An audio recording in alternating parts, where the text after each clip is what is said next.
Ambassador Sarah Chen heard her footsteps echo through the cavernous halls of the Eternal Palace, each click of her heels against the crystalline floor creating ripples of bioluminescent light. The pattern spread outward like quantum calculations made visible, a display of technological superiority meant to humble visitors. Sarah allowed herself a small smile. Humanity had learned long ago that true power rarely needed such obvious displays. The escort drones flanking her hummed with barely contained energy, their ancient crystalline matrices pulsing in sync with the palace's heartbeat. Their makers, the Eternal Empire, had ruled these stars for 5 millennia. To them, humanity's 3 centuries of spaceflight were barely worth noting. Yet here she was, carrying classified data that could shake their regime to its foundations. Ambassador Chen of Terra, announced the Palace Eye, its voice resonating through chambers designed by beings who had mastered sound as an art form. The Council of Elders awaits. The grand doors, each carved from a single crystal of impossible size, parted silently. Sarah stepped into the council chamber, where 13 beings sat in towers of living metal that stretched toward the distant ceiling. Their biosynthetic enhancements caught the light of 3 setting suns, creating halos that were meant to suggest divinity. "You come before us again, ambassador of the young race," spoke High Elder Vorax, his crystalline crown pulsing with colors that translated complex emotions no human tongue could name. "We had hoped our previous session made our position clear." Sarah activated her neural implant, connecting to the chamber's holographic systems. "With respect, High Elder, new evidence requires new consideration." She kept her voice steady, professional. Behind her diplomatic calm, encrypted quantum transmitters broadcasted everything back to Earth on channels the Empire's sensors couldn't detect. The evidence materialized in the air around them. Holographic displays showing disappeared human colonies, genetic research facilities hidden in asteroid belts, and violated treaties. 37 human settlements have vanished from the Orion Spur. Our investigation reveals Imperial genetic research programs operating without consent or oversight. Murmurs rippled through the council. Several elders' enhancements flickered with patterns that Sarah's diplomatic training identified as surprise, not at the accusations, but at their discovery. "These are internal imperial matters," declared Elder Kex, her silvery skin reflecting fragments of the holographic evidence. "Your species' jurisdiction does not extend."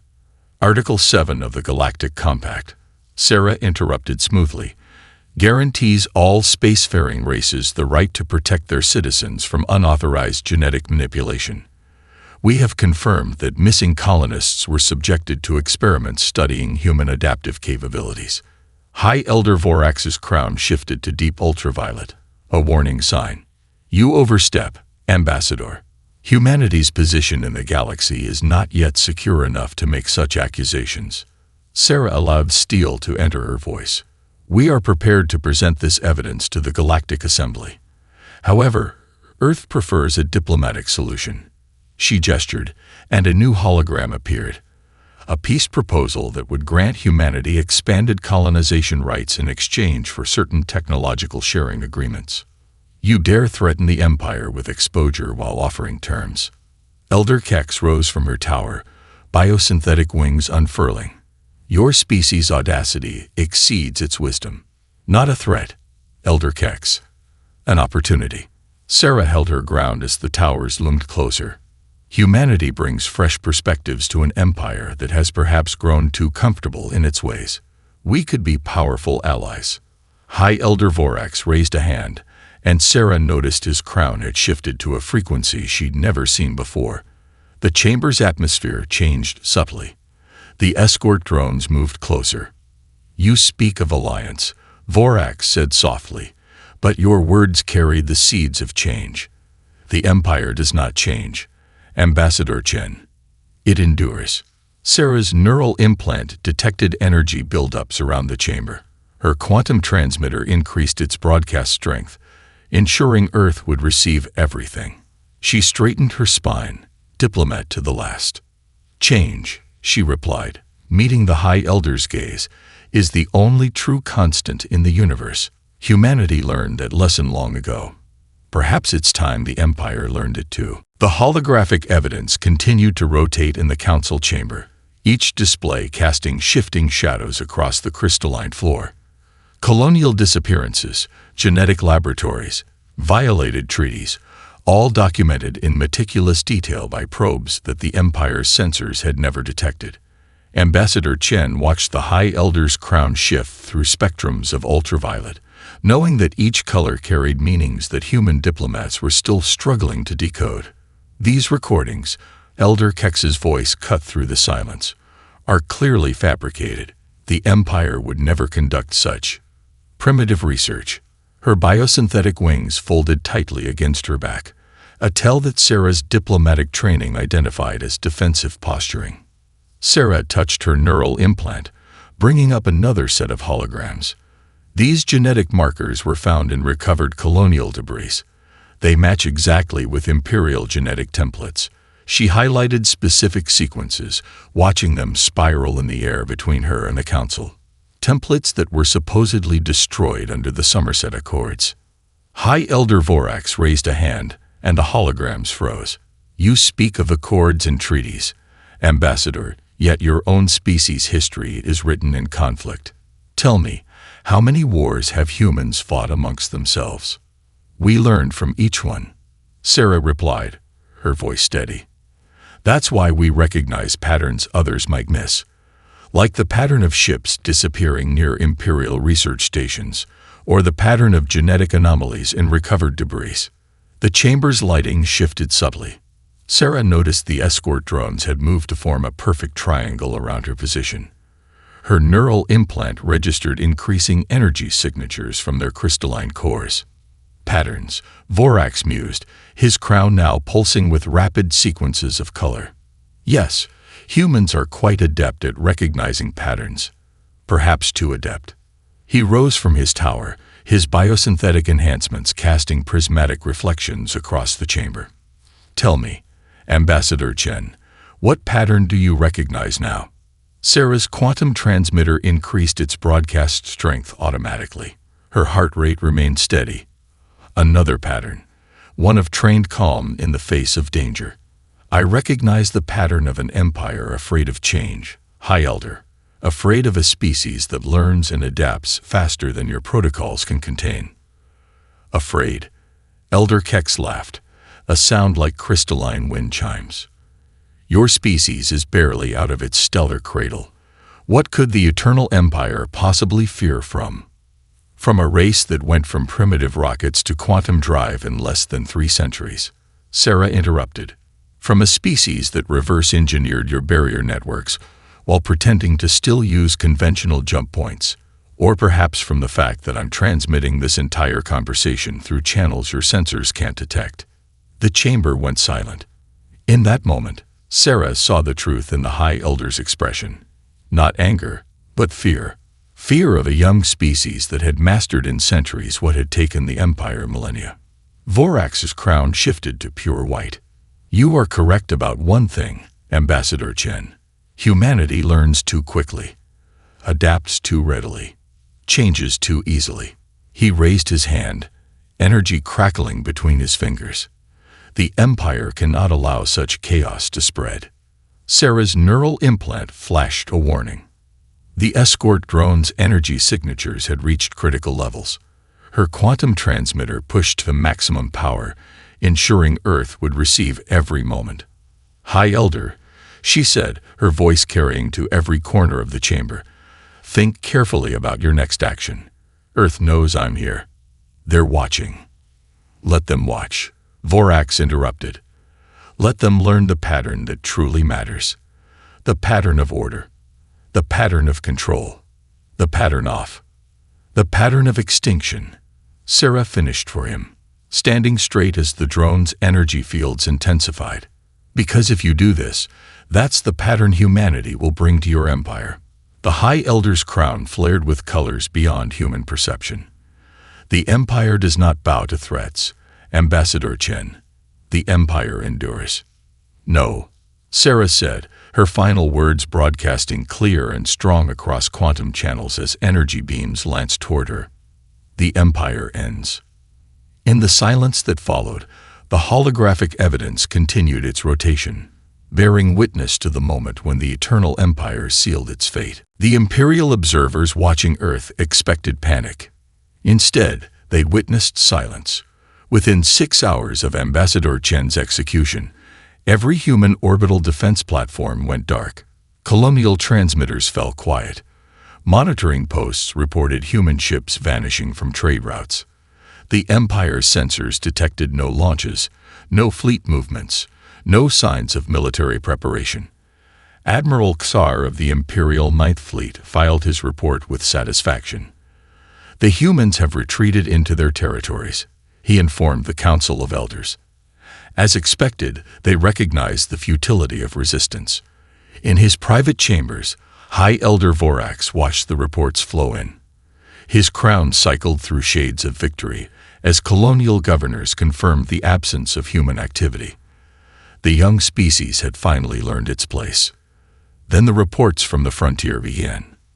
First, it was a minor outpost in the Carina sector.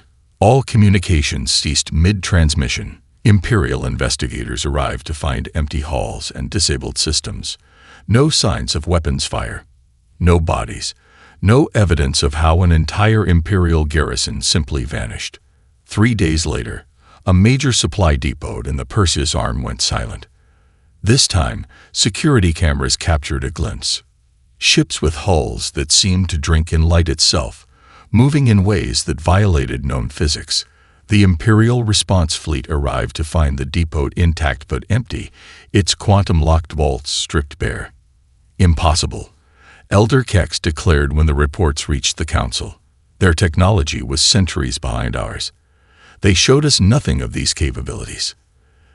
They showed us exactly what they wanted us to see, corrected Elder Voss, his ancient eyes studying tactical displays. While we watched their primitive colonies and measured their official ships, they were building something else entirely. Deep in the asteroid belts humanity had claimed for mining operations, vast shipyards stirred to life. The Ghost Fleet, named for their quantum phase hulls that could slip between normal space and the void, emerged from hidden docks. Each ship carried technology that merged human innovation with reverse-engineered alien science, creating weapons and defenses that the Empire had never conceived. Admiral Xar's confidence evaporated as reports of attacks multiplied. Imperial battle doctrine required enemies to follow predictable patterns, to engage according to strategies refined over millennia. But human ships appeared from impossible vectors, struck without warning, and vanished before response fleets could lock weapons.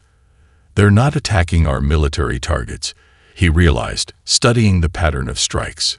"They're dismantling our infrastructure, piece by piece, system by system." In the Imperial Palace, High Elder Vorax's crown flashed with colors of growing concern as he received the latest intelligence. Human colonies weren't retreating. They were transforming. Each settlement revealed layers of hidden defenses, emerging from camouflage like butterflies from chrysalises. The simple mining outposts became fortresses. The agricultural worlds bristled with planetary shields reverse-engineered from a dozen alien designs. "How long?" Elder Kex demanded during an emergency session. "How long have they been preparing for this?" The answer came from Admiral Xar, his voice hollow. "Since first contact, Elder. Everything they showed us, every treaty they signed, every concession they made. It was all to buy time, to learn our weaknesses, to build their real fleet in secret." On Earth, the United Human Defense Council activated protocols developed over generations. As the Ghost Fleet struck from the shadows, colonial defense grids powered up in perfect synchronization. The Empire's mighty barrier networks, designed to control jump points and regulate travel, meant nothing to ships using human quantum phase drives. Ambassador Chen's final transmission played on displays across human space, reminding everyone why they fought. But it wasn't rage that drove humanity's response. It was calculation, precision. The Empire had expected emotional retaliation, the furious lashing out of a wounded species. Instead, they faced the cold execution of plans centuries in the making. As Earth's final diplomatic transmission echoed through Imperial communications networks, the Empire began to understand their mistake. "You didn't kill an ambassador," the message concluded.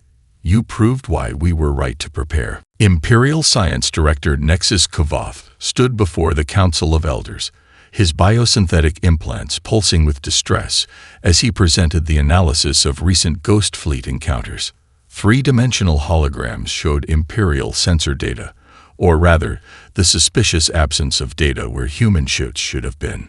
"Impossible," Elder Kex repeated, her wings twitching. "Ships cannot simply ignore our detection arrays. The laws of physics apply differently when viewed through human understanding." Kavoth interrupted, earning shocked gasps from the council. "We assumed their scientific development would follow our path. Instead, they took quantum mechanics in directions we never considered." The central hologram displayed footage from a frontier battle. An Imperial dreadnought, pride of the Ninth Fleet, fired its main battery at a human vessel. The energy beam passed through empty space as the ghost ship shifted slightly out of phase with reality, leaving only a shimmer in its wake. "They're not blocking our sensors," Kavoth explained. "Their ships exist partially in what humans call quantum foam, the space between spaces. Our weapons and scanning systems can't fully interact with vessels that aren't entirely in our dimension." High Elder Vorax's crown darkened. How did they achieve this while showing us only primitive jump drives and basic shields?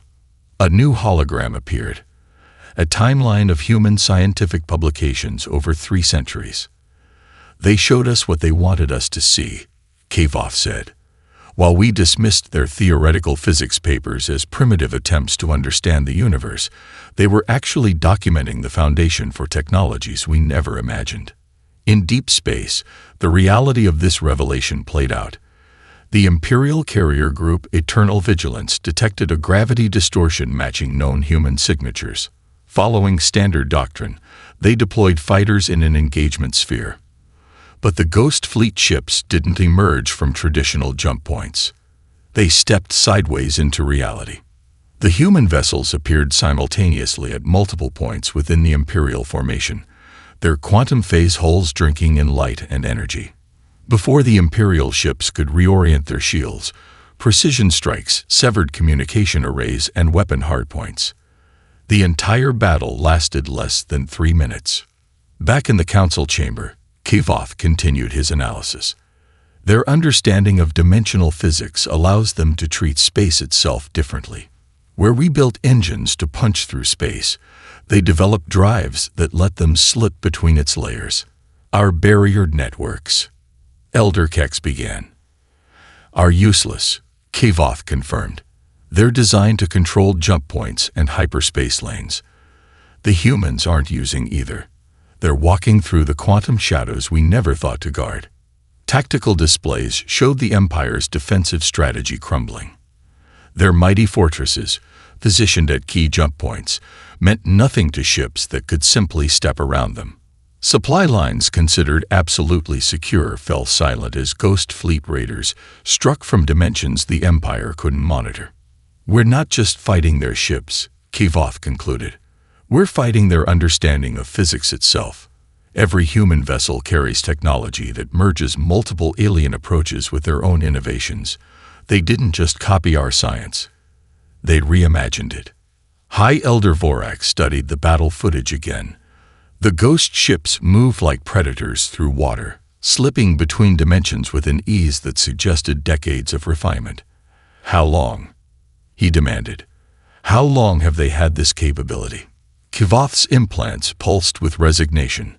"Analysis suggests their quantum phase technology has been operational for at least 50 years.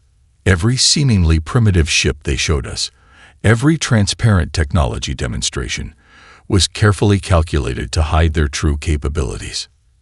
In the silence that followed, the Council watched another Imperial battle group discover the cost of underestimating human innovation. The Ghost Fleet emerged from quantum shadows, their weapons striking with surgical precision, before fading back into dimensions the Empire couldn't reach. "They're not just fighting a war," Kavoth said softly. "They're rewriting the rules of what's possible."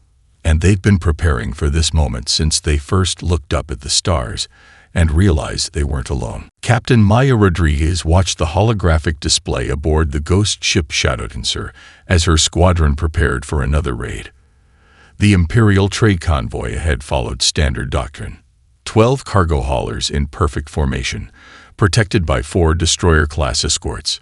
Their shield geometries and patrol patterns hadn't changed in 500 years. "Predictable," she murmured, her neural implant interfacing with the ship's quantum systems, just like the doctrine manual said they'd be. The manual had been compiled from centuries of careful observation. While Imperial observers watched human ships bumble through space with apparent inexperience, human intelligence officers cataloged every Imperial response, every tactical pattern, every protocol. Now that knowledge would be their undoing. "Quantum Shadow in 3, Maya announced to her squadron. "Remember, no casualties unless absolutely necessary. We're here to break their economy, not their people." The ghost ships slipped between dimensions, their quantum phase drives creating ripples in reality too subtle for Imperial sensors to detect. Maya smiled as she recalled the Empire's dismissal of early human research papers on quantum mechanics. They'd called the theories charmingly primitive. Now those same theories let human ships dance through possibilities the Empire had never imagined. In normal space, the Imperial convoy continued its journey, unaware that they traveled through a web of quantum shadows. Maya's squadron emerged simultaneously at calculated points around the formation. Before the Imperial escorts could react, precision strikes from phantom angles disabled their primary systems. "Target their commerce logging modules first," Maya ordered. "Then communications. Let them drift without casualties." The ghost ships struck like surgical instruments, their weapons configured to disable rather than destroy. This wasn't about killing. It was about creating uncertainty, about making every Imperial captain wonder if their next routine voyage would end in silence. Back at the Imperial Palace, Admiral Tar presented the latest statistics to an increasingly frustrated Council of Elders. "Trade volume has dropped 60% in affected sectors," he reported. "The humans aren't destroying our ships. They're making them disappear for weeks, then returning them stripped of cargo and carrying warning messages." Messages. High Elder Vorak's crown pulsed with irritation. Quantum-encoded broadcasts explaining why they were chosen as targets. Details about Ambassador Chen's execution. Information about Imperial genetic experiments. Czar's voice carried a note of grudging admiration. "They're not just attacking our ships. They're weaponizing truth itself." In the asteroid fields near Imperial space, another aspect of human strategy unfolded. Former pirates and smugglers, their records cleared in exchange for service. Trained Imperial defectors in the art of asymmetric warfare. These hybrid crews brought centuries of accumulated knowledge about exploiting gaps in Imperial security. "They expect warships and battle fleets," Instructor Jinwei explained to his class of defectors. "Instead, they get shadows and silence. Death by 1,000 cuts, delivered by ships that their sensors can't track and tactics their doctrine can't predict." The Empire's mighty war fleets found themselves useless against an enemy that refused to mass for traditional battle. Instead of fleet engagements, they faced precision strikes that disappeared into quantum shadows before support could arrive. Their rigid tactical doctrine, designed for set-piece battles between enormous fleets, had no answer for an enemy that struck like lightning and vanished like mist. Maya's squadron completed their raid, leaving the Imperial convoy drifting safely but helpless. As Shadow Dancer prepared to slip back into quantum shadow, she activated the broadcast they'd leave behind. Ambassador Chen's final words played across Imperial frequencies, followed by a simple message. "Your Empire's greatest weakness is believing that there's only one way to fight a war." In the Imperial Palace, Elder Kex reviewed reports of yet another convoy lost to ghost ships. "How do we fight an enemy that turns our own predictability against us?" she demanded. "We don't," Admiral Carr replied quietly. "They studied us for centuries while pretending to be primitive.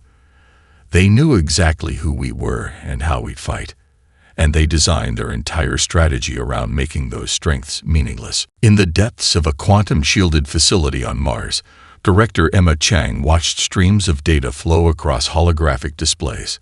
Her team of information warfare specialists had spent decades preparing for this moment, building viral packets of truth designed to slip through the Empire's ancient firewalls. "Package Prometheus is ready," her chief analyst reported. "The Imperial Broadcasting Network's quantum encryption hasn't been updated in 3 centuries. They never thought anyone could crack it." Emma nodded, her neural implant interfacing with the facility's systems. "They made the same mistake with everything, assuming that because their technology was older, it must be superior." She authorized the launch sequence. "Execute Operation Lighthouse." Across Imperial space, entertainment broadcasts suddenly carried new content. The execution of Ambassador Chen played on every channel, but this time accompanied by decoded Imperial communications, revealing the Council's true motives. Evidence of genetic experiments on human colonists, classified records of Imperial atrocities, proof of corruption at the highest levels, all flowing through channels the Empire couldn't shut down. In the Imperial Palace, Elder Kex burst into an emergency council session, her biosynthetic wings crackling with agitation. "The humans have compromised everything. They're not just broadcasting propaganda. They're releasing our own encrypted files." High Elder Vorax's crown shifted through spectrums of alarm as reports flooded in. The humans weren't simply destroying Imperial communications, they were repurposing them. Each disabled network became a conduit for truth, reaching billions of Imperial citizens who had never questioned their ruler's absolute authority. "How are they doing this?" Elder Voss demanded. "Our quantum encryption was designed to be unbreakable by conventional computers," interrupted Science Director Kivoth. "But the humans don't think conventionally.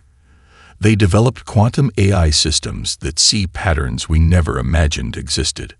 Back in the Mars facility, Emma's team launched the second phase.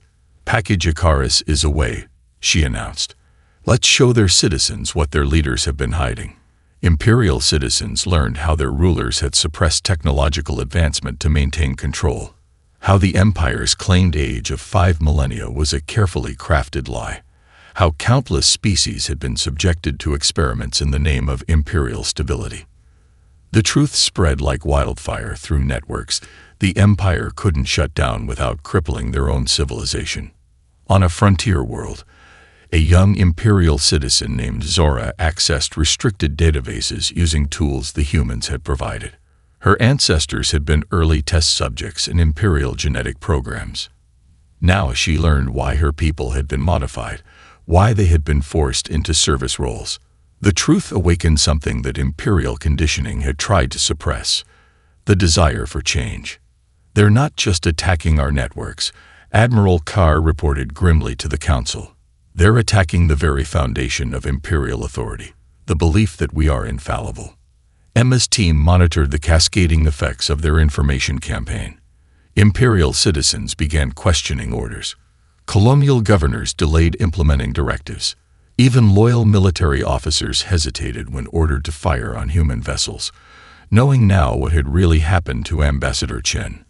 The Empire's greatest weapon was always ignorance, Emma told her team as they launched Package Oracle, the final phase of their plan. They maintained power not through superior technology, but through controlling information. Now we're giving their people something they've never had: choice.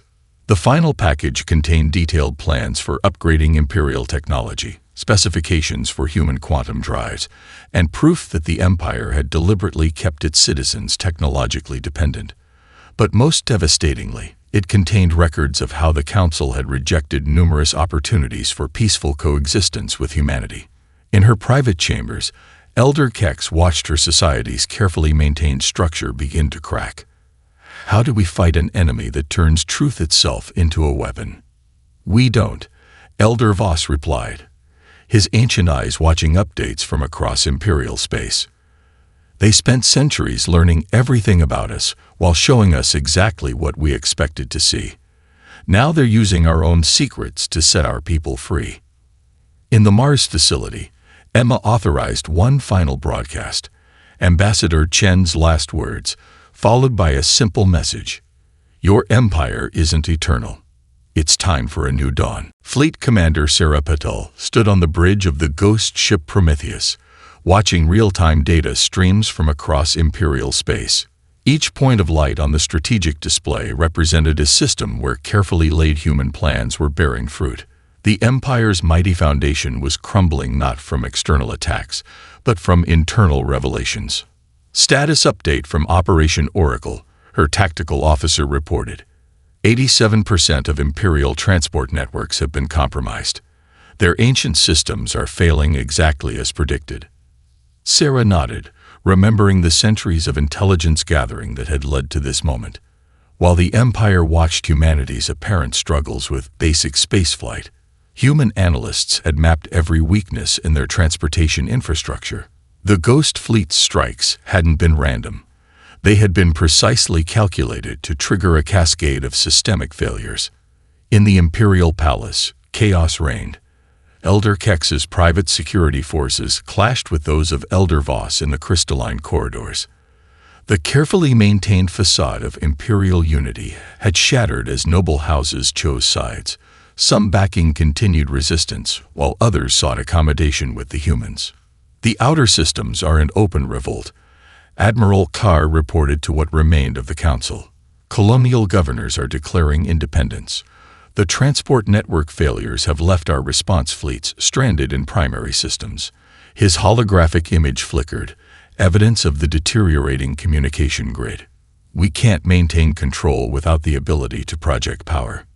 High Elder Vorax's crown strobed with colors of desperation. Then we will use the emergency protocols. Activate the Deep Space Contingency Fleet. We can't, Science Director Kivov interrupted, his biosynthetic implants pulsing with resignation. The humans didn't just map our weaknesses, they used our own maintenance protocols to trap our reserve forces. When we tried to activate the contingency fleet, we triggered shutdown sequences we didn't even know existed in our own systems. Aboard Prometheus, Sarah received confirmation of another strategic objective. The contingency fleet, hidden in deep space for millennia, had been neutralized without firing a shot. Human cyber warfare teams had spent decades infiltrating the automated maintenance systems, inserting dormant commands that would activate at precisely this moment. They believed age meant superiority. Sarah murmured. They never considered that maintaining the same systems for thousands of years meant thousands of years for us to study those systems' weaknesses. On Imperial colony worlds, the situation deteriorated further. Zara, the young Imperial citizen who had discovered her people's true history, now led a growing movement. Armed with human-provided information about their genetic heritage and historical subjugation, modified species across the Empire began demanding recognition and rights. Your empire called itself eternal. Zara's message spread across liberated networks, but it was built on secrets and lies. Humanity didn't defeat you. They simply showed us the truth you tried to hide. In a secure conference chamber, the few remaining loyal elders faced reality. Their mighty empire, spanning thousands of systems, was paralyzed. The humans had targeted not just their military capabilities, but the very systems that held their civilization together. How? Elder Kex demanded. How did they map every weakness, infiltrate every system, know exactly where to strike? Admiral Carr laughed bitterly. Because we showed them. Every time we dismissed them as primitive, they were studying us. Every time we demonstrated our superior technology, they were learning how it could fail. We spent centuries telling ourselves they were beneath us, while they spent those same centuries preparing to prove us wrong. Aboard Prometheus, Sarah authorized the final phase of the campaign. Ghost fleet ships emerged from quantum shadows across Imperial space, not to attack, but to offer aid to systems cut off by the collapse of transport networks. As Imperial citizens faced the truth about their civilization, humanity demonstrated its true intention, not to destroy the Empire, but to transform it. "Send the final message to Earth," Sarah ordered. "Operation Oracle is complete. The Empire's foundation has crumbled. They're ready for the next phase." In the Imperial Palace, High Elder Vorax watched his eternal empire dissolve. "We thought ourselves invincible," he said to the empty council chamber. "But you can't maintain power through secrets once someone shines a light on the truth." The crystalline halls of the Eternal Palace, once a symbol of imperial dominance, now hosted a different kind of power. Representatives from 100 species gathered in the transformed council chamber, where the towering thrones of the elders had been replaced by a circular forum of equal seats. Above them, a holographic memorial showed Ambassador Sarah Chen's final moments, alongside the message that had changed the galaxy. "The Empire ends, so something better can begin." Fleet Commander Sarah Patal stood at the podium, her ghost ship Prometheus visible through the chamber's transparent dome as it maintained its honor guard position. The quantum phase drive hummed quietly, a reminder of how humanity's hidden strength had reshaped the political landscape. "The war is over," she announced to the assembled delegates. "But our real work is just beginning. The Galactic Federation we established today will be built on transparency, not secrets, on cooperation, not control, on innovation, not stagnation." In the audience, Zara sat among representatives of formerly subjugated species. Their genetic modifications, once tools of control, had been fully mapped and understood with human help. Now each species could choose their own path of development, free from imperial manipulation. "The Empire lasted 5 millennia by suppressing change," Sarah continued. "The Federation will endure by embracing it. Every member world will have access to the quantum technology we developed. Every species will have a voice in our shared future." Former High Elder Vorax, now stripped of his biosynthetic enhancements, watched from a security containment field. His trial for crimes against sentient species would begin the next day, broadcast across the same networks that had once carried imperial propaganda. But today was about building, not punishment. Director Emma Chang activated the chamber's holographic systems, displaying the new Galactic Charter. "The first article," she announced, "establishes the Chen Protocols for diplomatic protection. No representative of any world will ever again face execution for speaking truth to power." The charter contained other changes that would have been unimaginable under imperial rule. Free exchange of scientific knowledge, protected rights for all sentient species, open borders for trade and cultural exchange. But most importantly, it established a system where power flowed from the member worlds up, not from rulers down. Admiral Xar, who had chosen to support the transition, addressed his former imperial colleagues. "We thought our strength lay in unchanging tradition. We were wrong. Real strength comes from the ability to adapt, to learn, to grow. Humanity taught us that lesson." The Ghost Fleet, once instruments of war, had been transformed into a rapid response force for humanitarian aid and scientific exploration. Captain Maya Rodriguez, watching from Shadowdancer's bridge, reflected on how their quantum phase technology now served to connect worlds rather than slip through their defenses. Science Director Kavoth, his implants recalibrated to promote clarity rather than control, presented the first joint research initiative. By combining human innovation with the accumulated knowledge of the former empire, we can achieve things neither of us could alone. This is the power of collaboration over control. As the new charter was ratified, system by system, Sarah unveiled the final tribute to Ambassador Chen. The Eternal Palace would be transformed into a center for diplomatic training and cultural exchange. Its crystalline walls, once designed to intimidate, would now serve to inspire. Sarah Chen saw a future where different species could learn from each other. Sarah concluded. She died carrying that vision, but her death became the catalyst for its realization. The Empire thought ending her life would silence humanity. Instead, it sparked a transformation that will echo through generations. In orbit above, the combined fleet of former Imperial and human ships performed a synchronized maneuver, their drives casting patterns of light across the planet's surface. The quantum shadows that had once hidden humanity's strength now danced in celebration of a new era. The final article of the Chen Protocols appeared on displays throughout the chamber. Power sustained by fear and secrecy will always fall to truth and unity. Let this be our eternal lesson, written in the stars themselves. Ambassador Chen's last words played one final time, but now they carried a different meaning. The Empire ends, and in its place, something new and better had begun.